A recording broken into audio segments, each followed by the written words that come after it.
So we actually did finally, Joan, come up with a Daily Dan poll if you want to watch us on YouTube. Oh.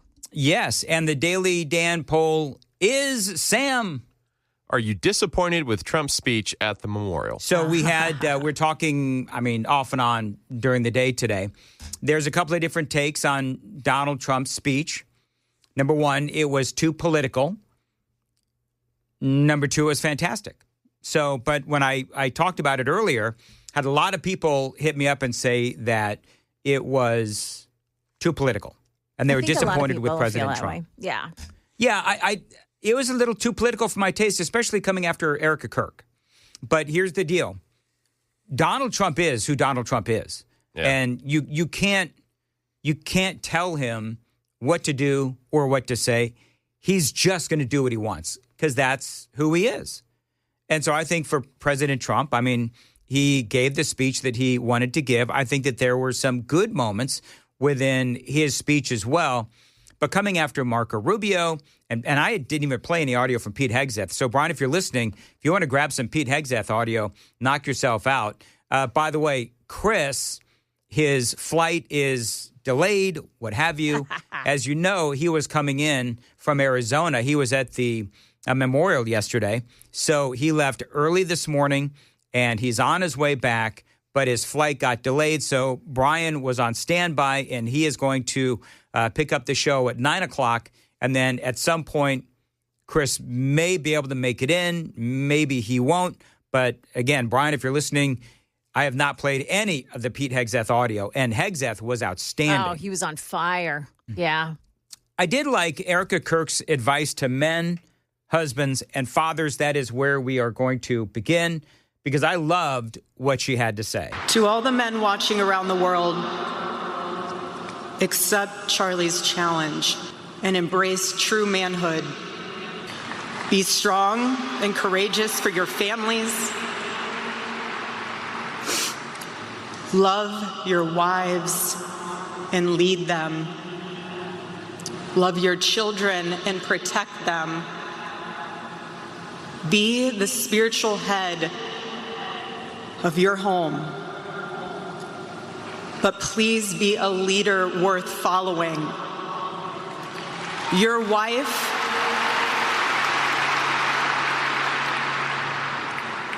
is not your servant. Your wife is not your employee. Your wife is not your slave. She is your helper. You are not rivals. You are one flesh working together for the glory of God. Listen, some great comments by Erica Kirk. Well, one of the things that I noticed with that particular passage in her speech, I noticed throughout a lot of the speeches, they talked about men. And they talked about the fact that Charlie Kirk wanted to do everything he could to empower men. The impact of yesterday, I thought a couple of things.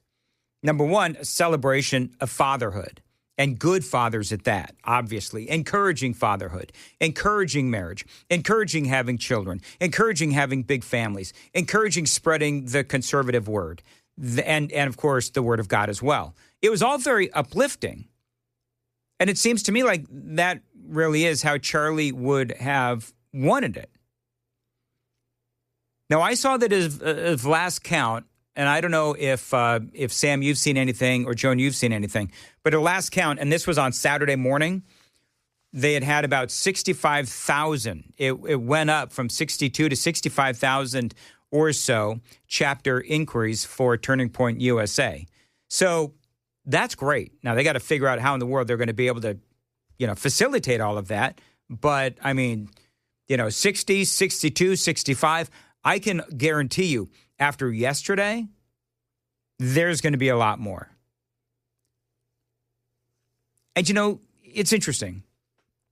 Just like the day that he was shot, it feels like this is the shot that took out Charlie Kirk was like another shot heard around the world, in the sense that it erupted into, obviously, sadness and despair and mourning. But it is also has erupted into what I would say is clearly a celebration of what Charlie Kirk stood for, which was American exceptionalism, conservatism, and family, the importance of family, the importance of fatherhood, and most importantly, Christ. And that's what I loved about all of the speeches, by and large, for the most part, was it was all about Christ, starting families, being a good father, being involved as a father or a parent with your kids. I mean, I think Charlie's murder, and we've all been talking about this, is leading to what I would say is really another American revolution in the sense that we are re-embracing what makes America great. What Charlie stood for is what makes America great. Freedom, family, and God. So it does seem to me like this is a rallying cry for conservatives, definitely. Remember what we stand for and to never cower. Now, J.D. Vance, did you have a favorite, Joan? I loved Marco Rubio's You love speech. Marco Rubio, who we played him earlier. I love that he did it from his heart. Like, I feel like he didn't have it scripted. Right. He, and, you know, maybe he was using the teleprompter. I can't really tell. But it appeared to me like he just did it from his heart.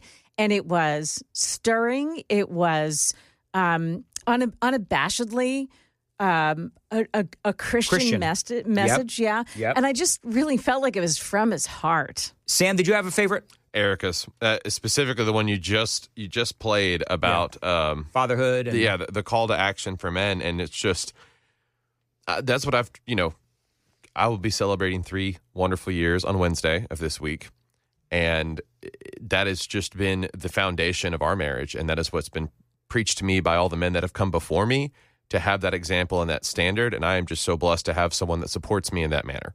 Absolutely right. Absolutely right. I'm torn between Erica. I loved what J.D. Vance had to say. I've got his comments coming up. I referenced the Daily Dan poll on YouTube. I didn't even talk about the results. 72% say that no, they were not disappointed with Donald Trump's speech. Yeah. Oh. All right. 72, which is interesting because the reaction on the super text line was definitely different. So, but you know what? 72%. I think it just falls into the category of Donald Trump is going to be Donald Trump. Exactly. And okay. And you know what? It is, real quickly, Joan, then I'll let you talk. Mm-hmm. But I think that's why Donald Trump is the president. Yeah. You know what I'm saying? You take the good, you take the not so good, and you've got the president. Go ahead, Joan. I think that before he spoke, and me and my family, as we all watched it, we watched the whole thing yesterday, we were all kind of like, why is President Trump the last speaker? It should be Erica that is the last speaker at her husband's funeral. Right. But once he began to speak, you kind of realized that the memorial portion of it was over with Erica. And then you begin, here's how the nation moves forward with President Trump. Yeah. And I wouldn't count what he had to say as part of the memorial. I think it was really, that was a rally speech. Okay. Yeah. And President Trump had a lot of great things to say about what he's been doing. A lot of us have great things to say about what Donald Trump is doing. As I mentioned earlier, this was an opportunity for the president to reach an audience that may not be Donald Trump supporters, but they wanted to check in and see what was going on with the memorial. And then Erica coming back out, and she puts her head on his shoulders, and really that finale, if you will, was incredibly touching. Yeah, he shared a moment with her where he points up to the sky and is pointing to heaven, and then pulls her back in for a hug. And I love Joan's clarification right there on how you feel like the memorial ended. And if there's anybody that's going to be political at something like this, it should be your president. Yeah. Yeah. J.D. Vance, speaking of future presidents, hopefully, this is J.D. Vance and what he had to say, which was amazing. And he did remind us that hate and violence is not the answer, and to ignore those celebrating and mocking the death of Charlie Kirk. J.D. spoke about his own anger. I can't help but think that they tried to silence my friend Charlie Kirk. They tried to silence our dear friend Charlie Kirk. And tonight, we speak with Charlie and for Charlie louder than ever.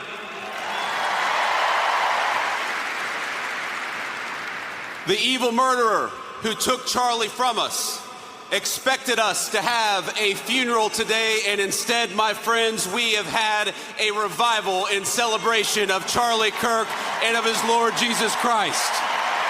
I mean, he is absolutely right. But I also think he would encourage me, he would encourage all of us to focus on the good. He would encourage us to remember that for every hateful voice celebrating his murder, there are 1,000 people mourning it and fighting for his legacy every single day. He would tell me to pray. I'm certain of it. He would tell me to pray for my friends, but also for my enemies. He would tell me to put on the full armor of God and get back to work.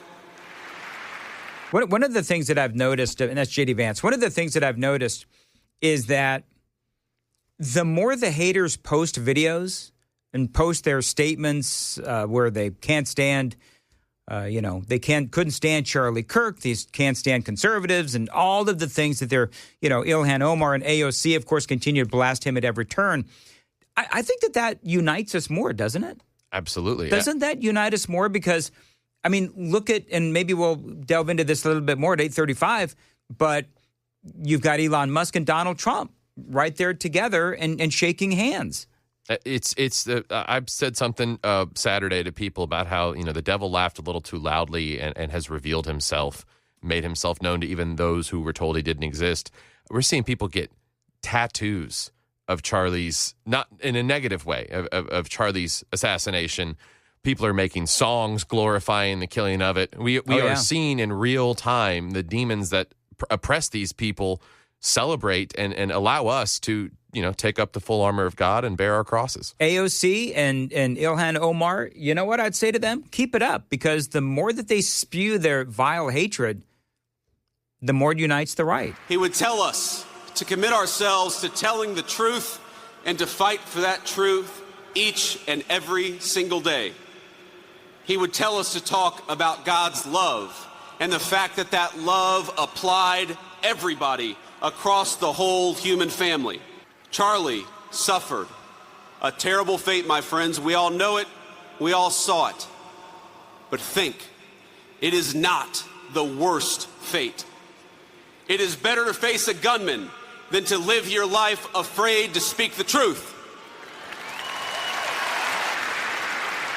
It is better to be persecuted for your faith than to deny the kingship of Christ.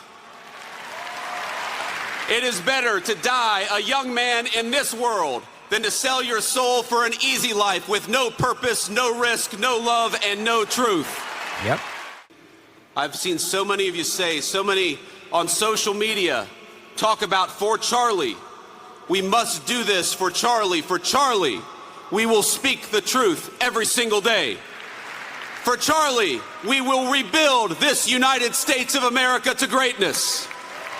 For Charlie, we will never shrink, we will never cower, and we will never falter, even when staring down the barrel of a gun. For Charlie, we will remember that it is better to stand on our feet defending the United States of America and defending the truth than it is to die on our knees. My friends, for Charlie, we must remember that he is a hero to the United States of America and he is a martyr for the Christian faith. May our Heavenly Father give us the courage to live as Charlie lived. That is what we must do for Charlie. You ran a good race, my friend. I love you. We've got it from here. Thank you. I mean, J.D. Vance, and I love that final comment. Yeah.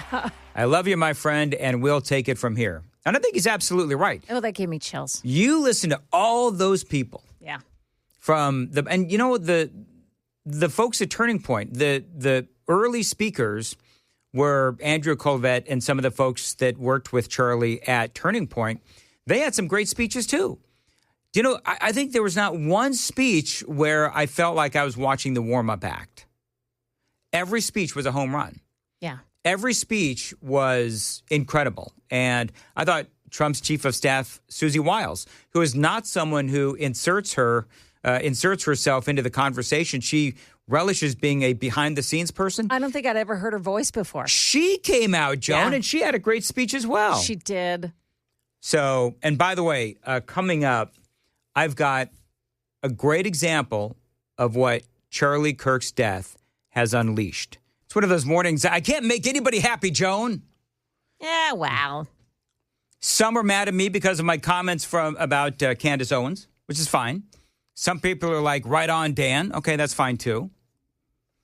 Some people are irritated with me because I don't even know really what I said about Donald Trump, but I talked about his speech, and some people are irritated with his speech. Some people upset about Donald Trump's speech. Others, not so much. I think I just said that I felt like it was a little too political in a memorial type of service. We did have the Daily Dan poll. A lot of folks disagree with me, as a matter of fact. 72%. Oh, we're up to 74 now. 74% disagreed with Joan. Oh. Because just to be honest with you, I was just agreeing with Joan. That's all I was doing. It's all Joan's fault. Everybody's mad at me. Yeah, it's all my fault. You hear that back there, Jane? Jane. Joan. Yeah. What did I call you? James at one point? Whatever. Jones. I called you Jones. Yeah. That's right. One guy in particular was upset because of my statement on Candace Owens. And basically my take on her is because somebody was asking me if I was going to cover what she said over the weekend, whatever. And I'm at this point where I don't want to spend my airtime when I am honoring Charlie Kirk and talking to some, important people and so forth, that I'm kind of done. I don't believe that she should be speaking now about, the things that she's talking about. And and to be honest with you, I don't care. I don't care what she has to say. I feel like she's, getting desperate for attention, which is really sad because Candace Owens, man, the world was her oyster. I mean, it really was. It really was, yes. And she's just gone down a road that she's gone down a path that I can't go. And the guy said, if you don't see how she is mourning and devastated by the loss of her best friend, well, then I think he said, I'm one sick puppy or something. I don't know what. But I didn't talk about her mourning. But you know what? Criticizing somebody and saying what she is about Charlie, anti-Semitism, how, they're just saying the things that she is saying. That's not an appropriate way to mourn, Candace. It's just not. If you mourn somebody, you wait for the proper time and place. And he's not even, I don't know if he's buried yet, but it's just not the time and place. And his preacher, his best friend, his business partner, they have all said, and others have said, that those two had a falling out. And Charlie very quietly sort of broke up with her, if you will, the friendship. And they're all saying that the accusations that she is making are untrue. And they're trying to be nice about it. So whatever. I mean, look, here's the deal. I used to be a fan of hers. No longer. There are a lot of articles in across the media about this MAGA feud. CNN was having a ball with it, talking about how, GOP united with a question mark, and they're talking about Candace Owens. Yeah, That's you know what? They always do. Yeah, the haters are taking that storyline and running with it. Yes. So I don't know. For me, whatever. I mean, if she's going to do what she's going to do, but to me, I'm not taking away from her mourning. I'm not taking away from her loss. But here's the deal. When you put things like she's saying out there, then you're going to get a reaction. And sadly, I'm giving her exactly what she wants. Now, she didn't give two, what's about me. I'm some, small fish in Nashville, Tennessee. She doesn't know you. I'd like to keep it that way. Thank you. Why are people calling me Diddy? Yeah, right. Because Kanye. No, Kanye. Right. So I told Joan earlier, because I cut you off, that, hold on, Joan, I'll let you talk in a second or something like that. The words, let you talk. Yes. I'll let you talk. I've done that a couple of times. The only reason I do that is because I feel bad because I'm interrupting Joan, but I'm trying to get to a place. And I don't want to, because I got the mind of a goldfish, I don't want to forget what my path. So I'll say, Joan, hold on. I'll let you have your say. Let me get through this and then give you more to comment on as I'm playing the audio. That's all it is, Joan. I never take, by the way, I never take offense to that. I get it. Here's me jumping in because I know if I don't jump in and interrupt you, I'll never get my thought across. I know. That's the problem of working with me. Although I take great pains, just so people know, I take great pains to bring in Sam and Joan because I think that both of y'all are great. Well, thanks. And we appreciate you. We do appreciate that. Sure. Yeah, we do. By the way, Joan, did you know that our own Sam Rutherford spoke at one of the Charlie Kirk rallies or memorials? Yeah, I did.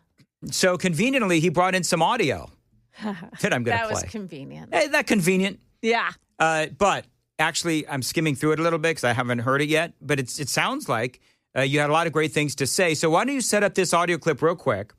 Sam is there in his brand new WTN shirt, wearing the colors proudly.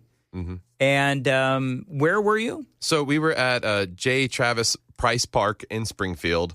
And this was just kind of a last-minute thrown-together thing by some local pastors. Shout out Dr. Arlen Smith of the Purpose Life Church in Springfield. Kind of, and Buzzy Poole, the mayor. Someone reached out to Buzzy Poole. He started contacting the elders that he knew in the area. This just all kind of came together randomly. And then I looked at the speaking order, and I was going after State Senator Kerry Roberts. And I was like, oh, great. Oh, Kerry's awesome. Yes, he was awesome. Yeah. Mason Foley was there. But, we Mayor Poole set the tone that we weren't trying to make things, political. We're not going to name sides. We're not going to name names. We were just there to honor, to best that we could do, Charlie's legacy and how we move forward with that. And so to set this clip up about towards the end of my speech there, where I really just felt compelled to reach out to the Robertson County constitutional Republicans and interject myself and represent the company. All right, so here you go. As we move forward, we should keep our Bibles close. But I would encourage everyone, especially the next generations, to also study words. The words of others and your own. Make them a weapon. Use it to know when lies are being spread, to know when truth is being tainted, so you can counteract evil when it thrusts itself upon you and those you love. When we put on the whole armor of God, our swords of truth are now double-edged. But we should not do so with physical violence. We should not return evil for evil. We are not meant to win this earth because we believe victory comes in Christ's return. When demons feel threatened, they scream and they become violent. And while we have all seen that, we should not allow ourselves to stoop to that level. That feeling is Satan's temptation, because anger is the devil's cocaine. Share Charlie's messages, as we will continue doing so with our radio station. Study what he said, study the Holy Word, and study the words of others, as Charlie did. Very good. At some point, do you mention Nashville's morning news? You mentioned Dan Mandis. You mentioned our radio station, Joan. Did you hear that? Yeah. We did. You got to promote the day part, man. I did it at the front, at the intro. Oh, interesting. Sure you did. Great. I thought the fact that you're wearing shorts is a nice. It was 93 degrees. I'm kidding. I thought you sound great. Thank you. Actually, very well done. Anger is the devil's cocaine. Yeah. Is that what you said? It's I like that. Something that I've struggled with for years when it comes to anger. If cocaine? No. Anger. Oh, got Just it. that if you feed. I'm going to shut up. He's going to get angry with me. Yeah. If you feed the emotion, the devil is going to use you until the bag is empty. Interesting. Listen, I think that's great. I appreciate that you went out and you supported the radio station. You represented the radio station as well. I wanted so desperately to go to the one in Mount Juliet. Now, just so people know, I'm not a public speaker. I can barely do it in person or on the radio. Me getting in front of a big group of people usually doesn't end well for the audience or me. So anyway, there is that. But I think that was well done, Sam. So thank you for doing that and sharing the audio as well. One of the things, and this goes right along with what you were saying, actually, Sam, there is a 13-year-old who has now decided to help take the torch and be more like Charlie. I'm going to play this audio for you. I love this. This kid, have you seen this, Joan? Yeah, I have. Follow me on X at Dan Mandis Show. I mean, he's got Charlie-like hair. And he's dressed up like Charlie in a navy blue suit, a blue shirt, and a red tie. Got it. And this is what he said. Hi, my name is Charlie Brown. I'm 13 years old, and I... Wait, what? Charlie Brown? Charlie Brown. His name is Charlie Love it. Brown. Wah, wah, wah. Hi, my name is Charlie Brown. I'm 13 years old, and I am a part of / founder of a mission called Where's Charlie? This mission was created after the assassination of Charlie Kirk because it made me think, what nation do we live in where people are killed for exercising their right to free speech? My mission is best described in this quote. You can kill the messenger, but not the message. I am trying to bring together hundreds, thousands, and eventually millions of people to be a Charlie. To get truth and decipher that truth through critical thinking, just like Charlie did. Charlie may be gone, but now I am Charlie. You are Charlie. We are Charlie. And this is an American comeback. There you go. I love it. I love it too. But see, that's what he inspired. He empowered these kids to get out there and talk like this and feel like this instead of feeling and talking like you hear the media talk about kids. Well, I don't think, and Sam is closer in age to this 13-year-old, and I'm not saying that Sam is like a 13-year-old, but the empowering of young men. Mm-hmm. And I think that is what your comments over the weekend, Sam, was all about. That's what this kid has been empowered as well. It's got to be a great moment for his parents if they... obviously they have to be supporting him in this endeavor. You can't buy a suit like that on your $5 allowance. You know what I mean? So I love. You guys have an allowance? I didn't. You didn't have an allowance? Oh, no. No? Uh-uh. Joan, did you have an allowance? No. Me either. I didn't have one. No, the parents conveniently. woke us up on Saturday morning, line up the kids. Okay, here's your chore today. Get out there and get it done. Yep. You know what I got to do? Clean the cat box. That was one of the big things I had to do when I was 13. I'm sorry. Is going to be in for Chris until Chris is able to get back in from Arizona. And Brian, I want to know, did you hear this from Elon Musk, who was there at the memorial? Why was he killed? He was killed because his words made a difference. Because he was showing people the light. And he was killed by the dark. Elon Musk, and very, very poignant. Elon Musk is amazing in so many ways. But Brian, did you find it interesting that Elon and President Trump were shaking hands? Well, one hears that Charlie Kirk may have been behind that he was working to find a way for them to get back together. Look, it is at moments like this where, you have to stop and reassess, what's important in your life. And I think a lot of Americans are doing that. And I think Elon Musk, who apparently had a relationship with Charlie Kirk and then had some strained relationships with the Trump administration, decided that it was time to, bury the hatchet. And this was a good time to. I was pleased to see them meet. I was pleased to see them shake hands.